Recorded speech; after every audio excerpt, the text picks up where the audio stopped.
그리고 홍 기자님, 이 연휴 마지막 날인 어제 비경길 정체가 굉장히 심했다. 제가 뉴스로 전해드린 바가 있는데, 자 고향 왔다가 집에 돌아간 자식들, 뭐 손자 손녀들 걱정하는 분들 굉장히 많았을 것 같은데 이 소식 들으면 더 걱정이 아마 됐을 것 같아요.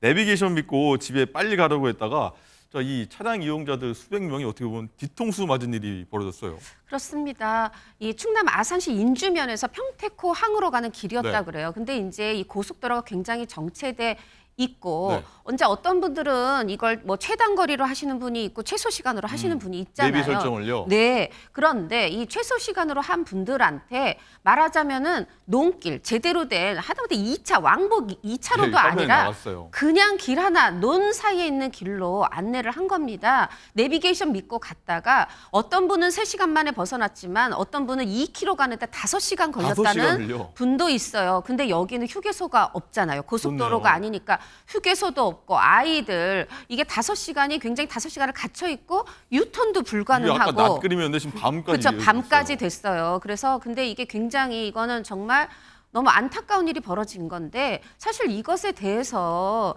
이제 누구 잘못이냐 따질 것은 아니지만 그냥 1분, 2분만 빠르면 여기가 어떤 길인지 제대로 된 길인지 그리고 사실 본인들의 이용자 수가 있잖아요. 근데 이거를 보고 이걸 그냥 그대로 따라갈 텐데 이런 길을 안내했다. 저는 이게 굉장히 AI의 한계라는 생각이 들고 그렇네요. 네, 좀 화가 났습니다. 그렇군요. 자, 임재 변호사님, 이 정도면은 내비게이션 업체가 좀 사과해야 될 것 같고, 이 정도면 이용객들도 뭐 피해 보상 해달라 이렇게 요구해야 되는 거 아닙니까?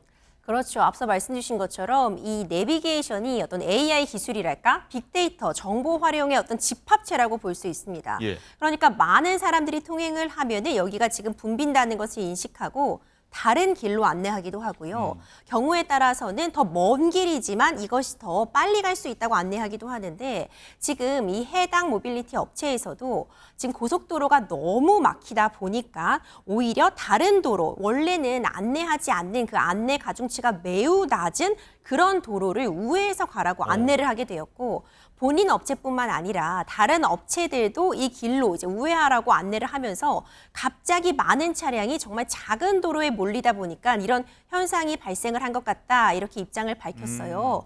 그런데 사실 피해가 막심할 수밖에 없습니다. 그렇죠. 이 차량들이 몇 시간씩 그냥 도로에 서 있게 되고 이 주변에 사실 농가잖아요. 이 논두렁에다가 볼일도 보게 되고 나와 있게 되고 이런 일이 있다면은 사실 이 땅을 갖고 계신 분들에게도 피해가 발생할 수밖에 그렇네요. 없거든요.